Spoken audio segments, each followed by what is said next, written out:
Bueno, pues muchas gracias al Ayuntamiento de Huéscar por invitarnos a hacer esta jornada aquí y también a todos todos los que estáis presentes aquí en esta sala. Bueno, les voy a hablar del agua y la gestión forestal y verán que hay un vínculo muy importante y muy interesante entre estos dos elementos.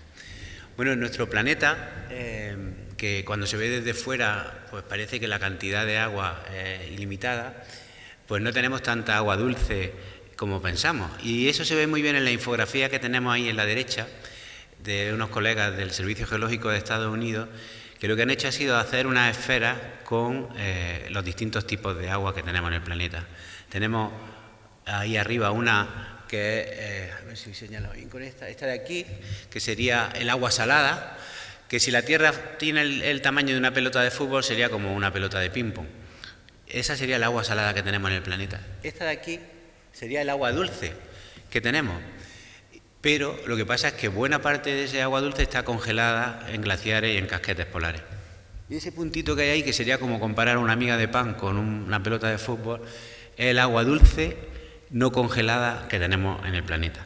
Pues bien, el 99% del agua dulce no congelada es agua subterránea.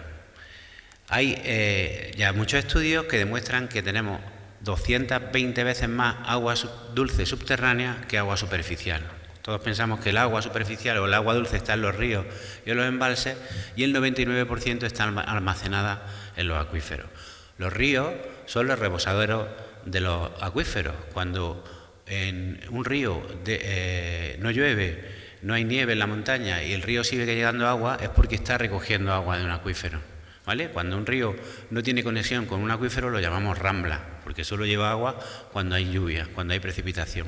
Pero los ríos, como les digo, son la descarga de esos acuíferos. Los grandes almacenes de agua están, como les digo, en los acuíferos.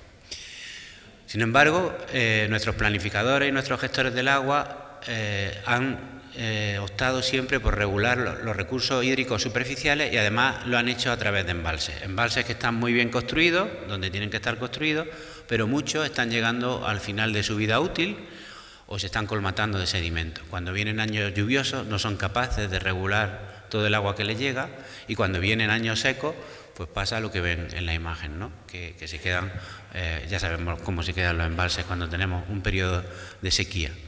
Cuando eso ocurre, pues la prensa repite las mismas noticias después de cada sequía, los políticos echan las culpas uno a otro de la no planificación, siempre surge algún invento, la regeneración, las desaladoras, que son los que nos van a resolver el problema, pero la dura realidad es que es el agua subterránea la que siempre nos salva después para salir de cada sequía. Si no tuviéramos pozos, si no tuviéramos agua subterránea, habría más de una guerra aquí cada vez que tenemos una sequía. Pero lo que ocurre es que después de cada sequía, como se recurre a la explotación del agua subterránea, y esto se va repitiendo cíclicamente y no se hacen actuaciones, pues tenemos los acuíferos en peor estado, porque se hace una planificación no gestionada del agua subterránea. ¿Qué les pasa a los acuíferos? Ahí he hecho un acuífero que utilizo en el aula de mayores de la Universidad de Granada, que es una bañera rellena de grava, que explica bien más o menos algunos conceptos de cómo funciona un acuífero. Cuando nosotros ponemos en explotación un acuífero y empezamos a sacar agua, pues las salidas naturales que se producen hacia los ríos, hacia los manantiales, hacia la zona húmeda, esas salidas se reducen. Y si nos pasamos de frenada, pues podemos hacer que el nivel piezométrico baje y esas salidas ya no se produzcan con todas las afecciones ambientales que tienen. Y además de eso se produce también un deterioro de la calidad del agua cuando se sobreexplotan los acuíferos. Si hacemos una explotación planificada eso no ocurriría. En muchos países, aquí en España no ha funcionado, ahora explicaremos un poco por qué, pero lo que se hace también es recarga gestionada de acuíferos. ¿Qué es la recarga gestionada de acuíferos? Pues introducir de forma intencionada agua en un acuífero para almacenarla, aprovechando esa gran capacidad de almacenamiento que tienen los acuíferos, o para mejorar su calidad.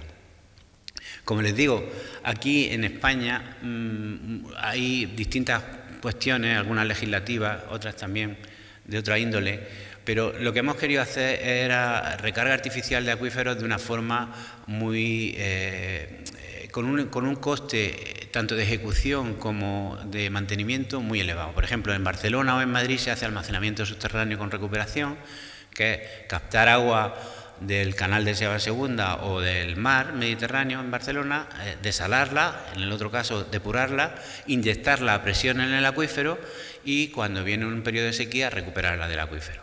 Eso supone unos costes energéticos de bombear el agua, de la depuración, inyectarla y luego rebombearla otra vez, que muchos usuarios de aguas subterráneas no quieren hacerse cargo. Entonces, nosotros tenemos que buscar algunas soluciones que intenten reducir esos costes, pero que también intenten mejorar otros aspectos, como veremos más adelante. En ese sentido, la irrupción del concepto de soluciones basadas en la naturaleza, que es que tenemos aquí, son acciones o procesos naturales o que imitan la naturaleza, que lo que persiguen es mejorar la disponibilidad tanto en cantidad como calidad del agua y también reducir los riesgos asociados al agua, como pueden ser sequías o inundaciones, y también al mismo tiempo mejorar los servicios ecosistémicos, la resiliencia y la biodiversidad de los sistemas.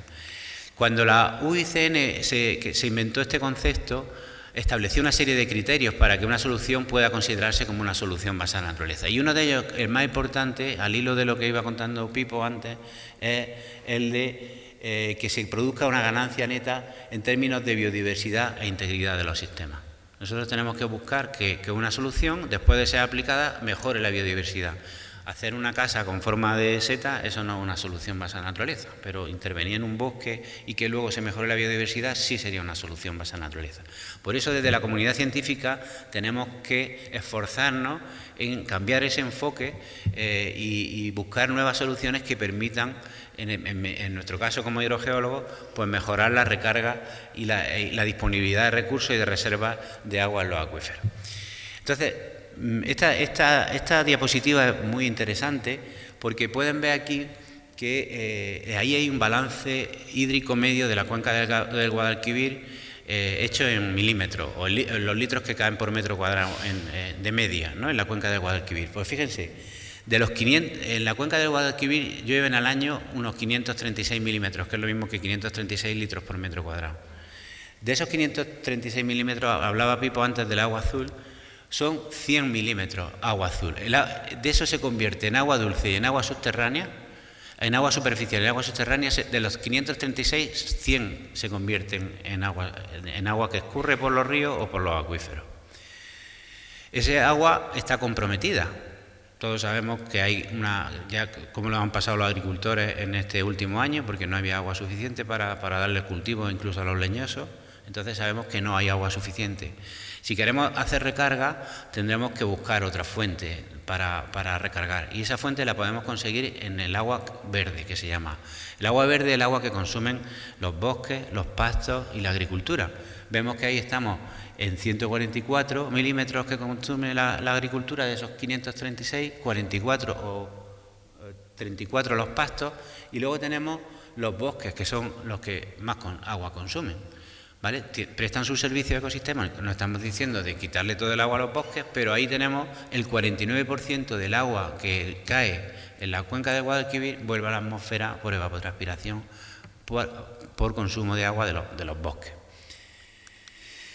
¿Qué le pasa al agua cuando cae en un bosque? Pues que hay una parte que no llega a tocar el suelo, se queda en la copa de los árboles y se vuelve a la atmósfera por evaporación. Eso se llama interceptación. Hay otra que cae en la pinocha o en la hojarasca que hay en el suelo y tampoco llega a tocar el suelo y se vuelve a la atmósfera por evaporación. Y hay otra que cogen las plantas del suelo a través de las raíces y la consumen para su crecimiento. A todo ese conjunto se le llama evapotranspiración. Pues hace unos años la Junta nos encargó un estudio en una cuenca de la falda sur de Sierra Nevada, en la Alpujarra, en Bérchules, porque había problemas de que estaban reduciéndose la cantidad de agua que salía por los manantiales y por los arroyos. Entonces, unos decían que era porque se estaba incrementando la agricultura, porque se están poniendo allí cultivos de tomate cherry, de judía verde, y subiendo mucho en altura, y otros decían que era por los pinos, y no sabían tampoco cómo funcionaba el acuífero. Hicimos un estudio. Ahí en Sierra Nevada lo que ocurre es que se hace un manejo muy interesante del agua, que ha salido antes en el vídeo, que es el de las acequias de careo, que que es que durante el deshielo los acequieros lo que hacen es sacar el agua de la cabecera de los ríos y hacerla circular por unas acequias que se llaman acequias de careo, que son acequias solo para infiltrar agua, no son para regar ni nada, son acequias para que el agua se infiltre a lo largo de su recorrido y en unas zonas concretas donde se vierte para su infiltración. ¿Qué le pasa al agua? Que cuando va por el río lleva una velocidad de 1 metro por segundo. En un día, una gota de agua que va por un río hace 86,4 kilómetros. Eso está a menos de 40 kilómetros del Mediterráneo. Entonces, el agua que va por el río en el mismo día se iría. Una vez que el agua se infiltra en esta zona de alteración de los esquistos y empieza a circular subterráneamente, lo hace a una velocidad de 1 metro al día. Es decir, en 100 metros se tira casi un mes. 3 meses, perdón. Entonces, el agua que se infiltra aquí pues va saliendo por los manantiales y hace que los manantiales tengan caudal permanente todo el año y hace también que el río, que es donde al final acaba, pues tenga un mayor caudal en verano. Cuando llega a San Juan, más o menos, las acequias de careo dejan de utilizarse y ya se empiezan a utilizar las acequias de riego tradicional, de riego en terraza. Y parte del agua que va por esas acequias, como no están revestidas, el Parque Nacional no lo deja, pues acaban infiltrándose también en el acuífero y los retornos de riego, cuando se riega por inundación, acaban también recargando el acuífero y ese agua sale al río. De forma que en verano el caudal del río es mayor de lo que sería de forma natural y los que están agua abajo pueden aprovecharse de esa ralentización del flujo. Allí los alpujarreños le llaman a esto entretener el agua y está muy bien expresado porque realmente lo que se hace es retener el agua para tenerla disponible durante todo el año, garantizando el abastecimiento, la ganadería y la agricultura. En la Alpujarra no ha habido ningún problema de sequía, porque se abastecen con este tipo de manantiales, pese a tener una roca muy poco permeable, por ejemplo, con respecto a las calizas que tienen aquí. Bueno, pues hicimos esos cálculos y vimos que efectivamente las coníferas estaban consumiendo del orden de 3,6 hectómetros cúbicos y los cultivos estaban en 1,4. ¿Vale? Había un consumo importante de agua por parte de los bosques. Eso no quiere decir que tengamos que subir y meterle fuego al bosque, porque ahora veremos cómo se consigue la máxima infiltración. Quiere decir que el bosque, pues, cuando se hacen los cálculos, tiene ese consumo de agua.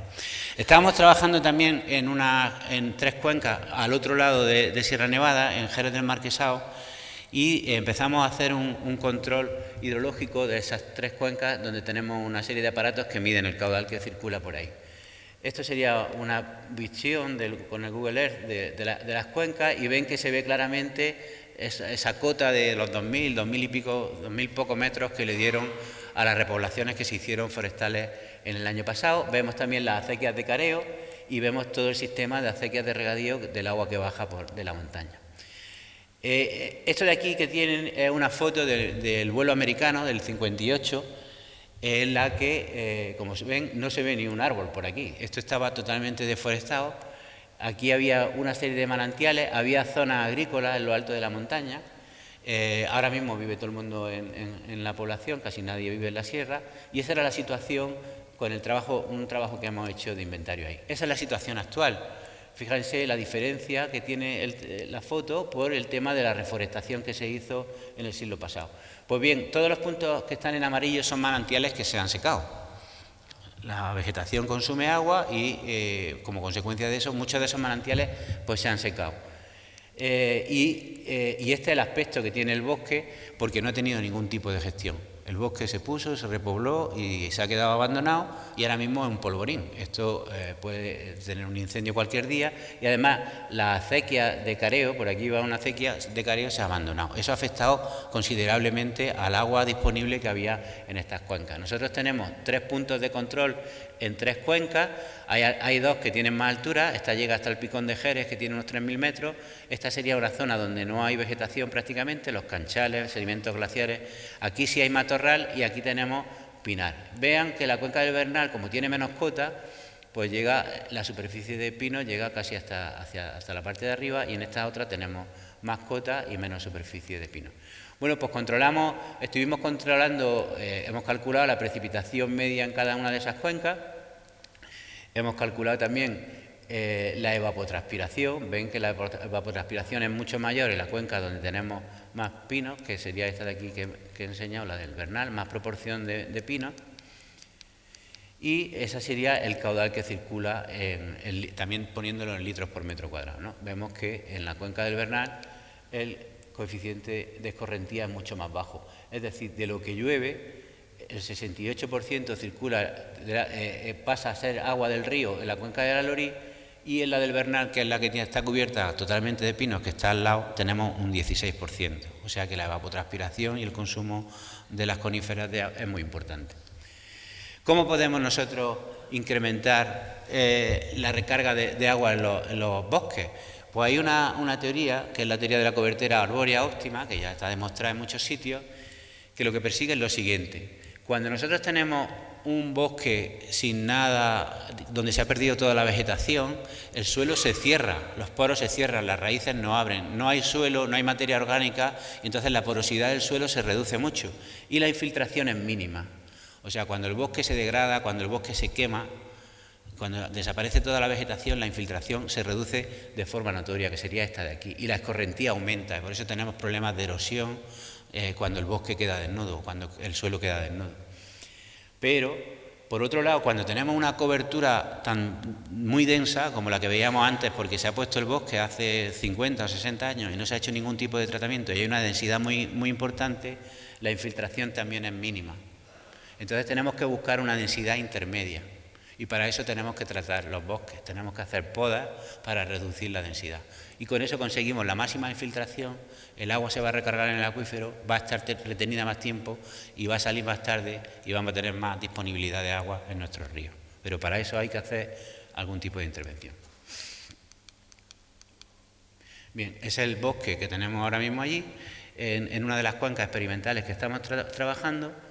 Y nosotros lo que queremos buscar es una densidad intermedia como esta de aquí o como esta otra de aquí, en la que la luz ya llega al suelo, pueden crecer otro tipo de especies, se incrementa la biodiversidad y al mismo tiempo podemos sacar un mayor caudal, reducimos el riesgo de inundación, incrementamos la biodiversidad y encima se puede sacar dinero de esa explotación de la madera. Entonces, eso es lo que más o menos consiste ahora mismo la silvicultura ecohidrológica, que es en la zona mediterránea. Si nosotros reducimos la densidad de vegetación, vamos a tener un bosque más sano, vamos a incrementar la biodiversidad y vamos a aumentar también la disponibilidad de agua, tanto de recarga como de escorrentía superficial. ¿Y cómo podemos cuantificar esos efectos? Que es una de las cosas que estamos haciendo con este proyecto. Pues ya lo están haciendo en Andalucía, no se está haciendo, pero en Aragón y en Valencia sí se está haciendo, que es que se ponen unas parcelas experimentales en las que se hace, por ejemplo, se quita el 50% de los árboles y se va comprobando con sensores de humedad, con sensores piezómetros que miden la variación del nivel de agua en el acuífero y también con sensores de flujo de savia, se mide cuánto del agua que cae de precipitación acaba infiltrándose en el acuífero y cuánto no. Y se ven resultados muy interesantes. Aquí hay 3 sondeos, aquí se ve cómo sube el nivel de agua cuando hay una precipitación y vemos que en los 3 sondeos, en la parcela donde no se ha hecho ningún tipo de tratamiento, el nivel piezométrico no se ha movido. Hay cifras que indican que hasta un 30 o un 40% del agua que cae en esos bosques que tienen tanta densidad no llega ni siquiera a tocar el suelo, vuelve a la atmósfera por interceptación, más el consumo que tienen los árboles. Entonces, tenemos que intervenir en ese agua verde para aumentar la disponibilidad de agua en nuestras montañas, en nuestros bosques, y que eso contribuya a que los ríos y los acuíferos tengan un mayor caudal. Entonces aquí tenemos muchísimo potencial si trabajamos en esta línea en Andalucía. Entonces ya estamos en el proyecto, estamos trabajando en la zona de Jerez del Marquesado, tenemos 4 parcelas experimentales, ya hemos hecho el control de las parcelas que tenían más densidad y ahora mismo están cortando ya los árboles y vamos a colocar los sensores pues, para ver cómo responde el acuífero que está debajo del bosque cuando se hace ese tratamiento en la superficie. Bueno, pues la aplicación de estas soluciones basadas en la naturaleza en la zona de actuación del proyecto Revierte, que es el noreste de la provincia de Granada, mediante la aplicación de la silvicultura ecohidrológica, pues le permitiría incrementar la recarga de los acuíferos y el caudal de base de los ríos y el proyecto Revierte creo que es una oportunidad única pues para empezar a trabajar en esa línea de investigación en Andalucía. Y eso es todo. Muchas gracias.